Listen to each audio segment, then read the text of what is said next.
കേരളത്തെ കാർന്നു തിന്നുന്ന മയക്കുമരുന്ന് മാഫിയയ്ക്കെതിരെ ആഭ്യന്തരമന്ത്രി രമേശ് ചെന്നിത്തല പ്രഖ്യാപിച്ച ഓപ്പറേഷൻ തൂഫാൻ എന്ന പോരാട്ടം ഇന്ന് ജനഹൃദയങ്ങൾ ഏറ്റെടുത്തിരിക്കുകയാണ്.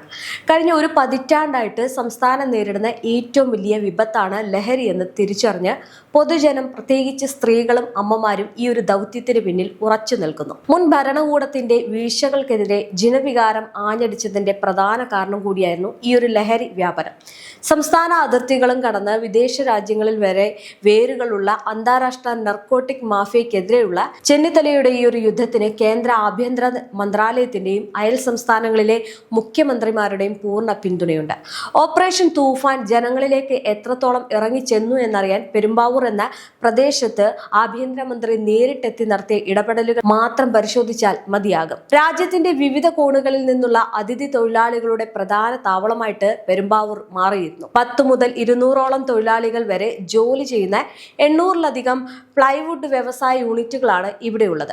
അസം, ബംഗാൾ തുടങ്ങിയ സംസ്ഥാനങ്ങളിൽ നിന്നുള്ള തൊഴിലാളികൾക്ക് പുറമെ കേരളത്തിന്റെ മറ്റു ഭാഗങ്ങളിൽ ജോലി ചെയ്യുന്ന ഇതര സംസ്ഥാന തൊഴിലാളികളും വാരാന്ത്യങ്ങളിൽ ഒത്തുചേരുന്ന ഒരു വലിയ ഹബ്ബായിട്ട് പെരുമ്പാവൂർ രൂപപ്പെട്ടു. നിർഭാഗ്യവശാൽ ഈ ജനബാഹുല്യത്തെ മറയാക്കി പെരുമ്പാവൂരിന്റെ തെരുവുകളിൽ പരസ്യമായിട്ടുള്ള ലഹരി വിൽപ്പനയും പെൺവാണിഭവും അരാജകത്വം പിടിമുറക്കാൻ തുടങ്ങി.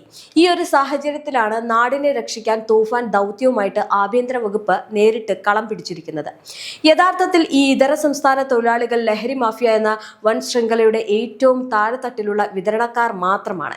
ഇവർക്ക് പിന്നിൽ പ്രവർത്തിക്കുന്നത് പെരുമ്പാവൂരിലും സംസ്ഥാനത്തിന്റെ മറ്റു ഭാഗങ്ങളിലുമുള്ള സ്വാധീനമുള്ള ചില മലയാളി വ്യവസായികളാണ് എന്നതാണ് ഞെട്ടിക്കുന്ന വസ്തുത. ഇതിനെതിരെ പെരുമ്പാവൂരിലെ ഒരു പൊതുപ്രവർത്തകൻ ഒറ്റയ്ക്ക് നടത്തിയ അന്വേഷണത്തിൽ കണ്ടെത്തിയത് അവിടുത്തെ ഒരു പ്രമുഖ വ്യാപാരിക്ക് അസമിൽ സ്വന്തമായിട്ട് കഞ്ചാവ് തോട്ടങ്ങൾ ഉണ്ടെന്നാണ്. എന്നാൽ ഈ ഞെട്ടിക്കുന്ന വിവരം പുറത്തുവിട്ടതോടെ ജീവന് ഭീഷണിയായതിനെ തുടർന്ന് ആ പൊതുപ്രവർത്തകന് സ്വന്തം നാട് പോലും വിടേണ്ടി വന്നു. ഇത്രയും ആഴത്തിൽ വേരുകളുള്ള ഒരു മാഫിയക്കെതിരെയാണ് ആഭ്യന്തരമന്ത്രി രമേശ് ചെന്നിത്തല ഇന്ന് ആവേശകരമായിട്ടുള്ള വേട്ടയാടൽ നടത്തുന്നത്. ചരിത്രത്തിൽ അദ്ദേഹത്തിന്റെ പേര് അടയാളപ്പെടുത്താൻ ഈ ഒരു പോരാട്ടം മാത്രം മതിയാകും. ഓപ്പറേഷൻ തൂഫാൻ വഴി സംസ്ഥാനത്തെ ലഹരി മുക്തമാക്കാൻ ഇറങ്ങിത്തിരിച്ച രമേശ് ചെന്നിത്തല കഴിഞ്ഞ ദിവസം നടത്തിയ മറ്റൊരു നിർണായക നീക്കത്തിന്റെ വിവരങ്ങളും ഇപ്പോൾ പുറത്തു വന്നിട്ടുണ്ട്.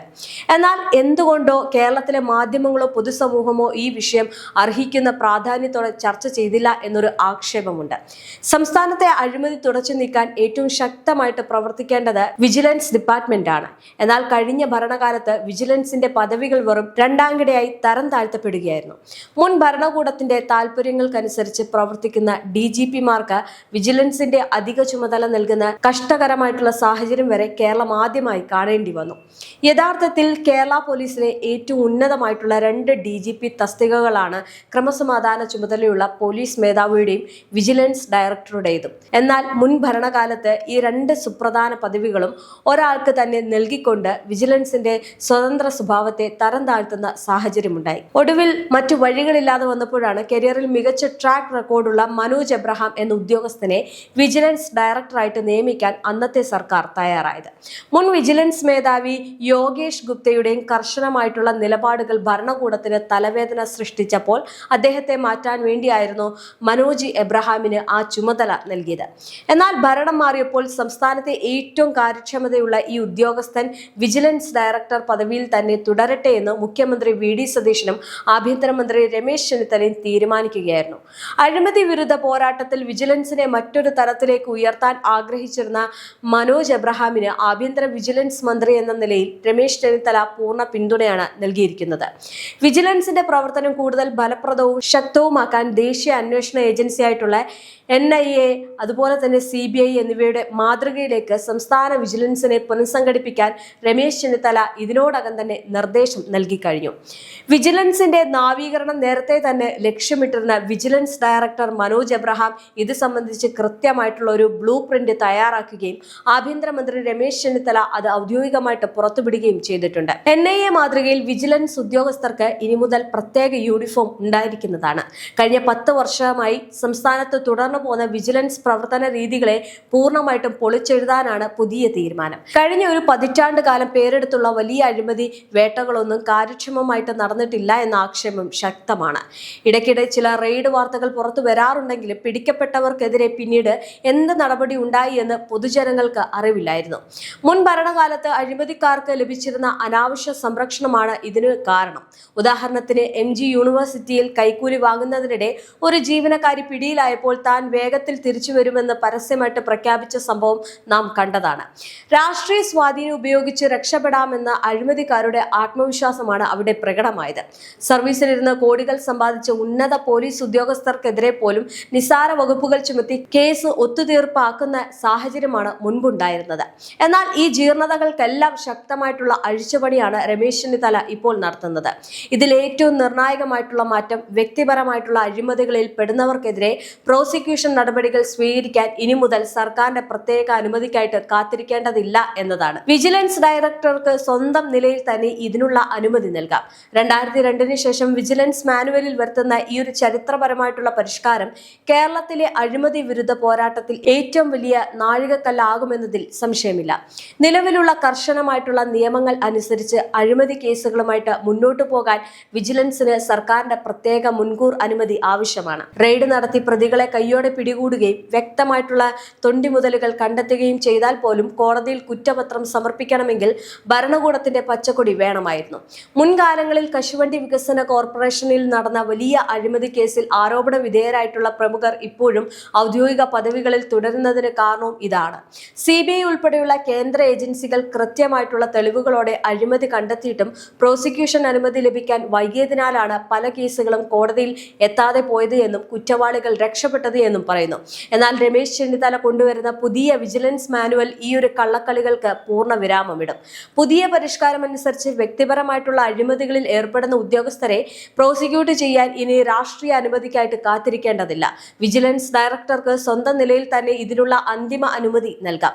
ഉദ്യോഗസ്ഥരും രാഷ്ട്രീയക്കാരും ചേർന്നുള്ള കൂട്ടുകൃഷിയാണ് പലപ്പോഴും അഴിമതികളെ സംരക്ഷിച്ച് നിർത്തിയിരുന്നത്.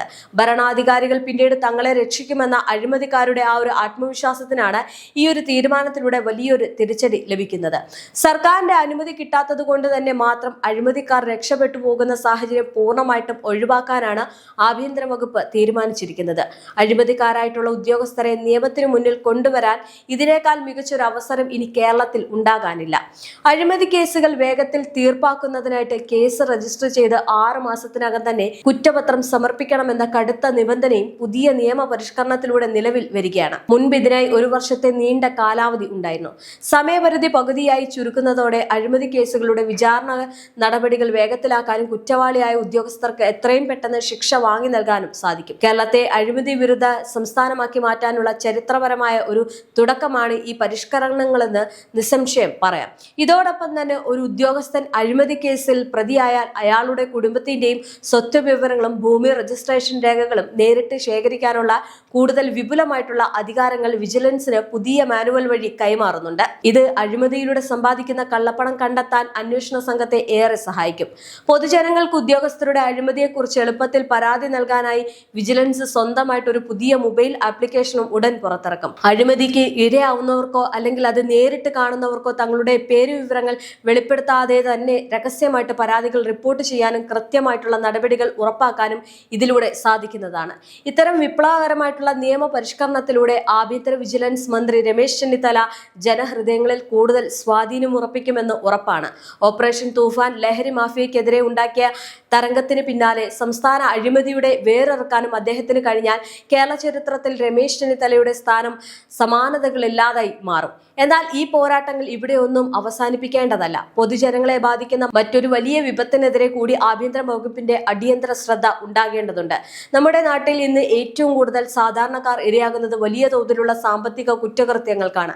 സോഷ്യൽ മീഡിയയിലും പൊതുസമൂഹത്തിലും നന്മമരങ്ങളായി ചമഞ്ഞു നടക്കുന്ന പല പ്രമുഖരും ഇന്ന് മണി ചെയിൻ മോഡൽ തട്ടിപ്പുകൾ വഴിയും ഡയറക്റ്റ് മാർക്കറ്റിംഗ് കമ്പനികളുടെയും പിന്നിൽ പ്രവർത്തിക്കുന്നുണ്ട്. സംസ്ഥാനത്തെ സഹകരണ ബാങ്കുകളെക്കാൾ അപകടകരമായിട്ടുള്ള രീതിയിൽ മൾട്ടി സ്റ്റേറ്റ് കോർപ്പറേറ്റീവ് സൊസൈറ്റികൾ, നിധി കമ്പനികൾ, ബാങ്കിംഗ്, ഇതര ധനകാര്യ സ്ഥാപനങ്ങൾ എന്നിവയാണ് ജനങ്ങളെ വ്യവസ്ഥാപിതമായിട്ട് കൊള്ളയടിക്കുന്നത്. ഇതിൽ ഏറ്റവും വലിയ തട്ടിപ്പുകൾ നടക്കുന്നത് മൾട്ടി സ്റ്റേറ്റ് കോർപ്പറേറ്റീവ് സൊസൈറ്റികളുടെ മറവിലാണ്.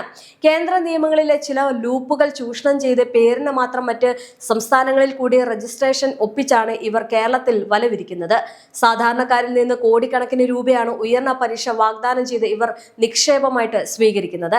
പല തട്ടുകളിലുള്ള ഏജന്റുമാരെ വെച്ച് അവർ വൻതുക കമ്മീഷനായിട്ട് നൽകി പിരിച്ചെടുക്കുന്ന ഈ പണമെല്ലാം നാളെ ഒരു വലിയ സാമ്പത്തിക ദുരന്തമായിട്ട് മാറുന്ന കാര്യം നാം തിരിച്ചറിയേണ്ടതുണ്ട്. ഇത്തരം ചിട്ടി സാമ്പത്തിക മാഫിയകൾക്കെതിരെ കൂടി ആഭ്യന്തര വകുപ്പിന്റെ കർശനമായിട്ടുള്ള നടപടി ഉണ്ടാകേണ്ടത് ആവശ്യമാണ്.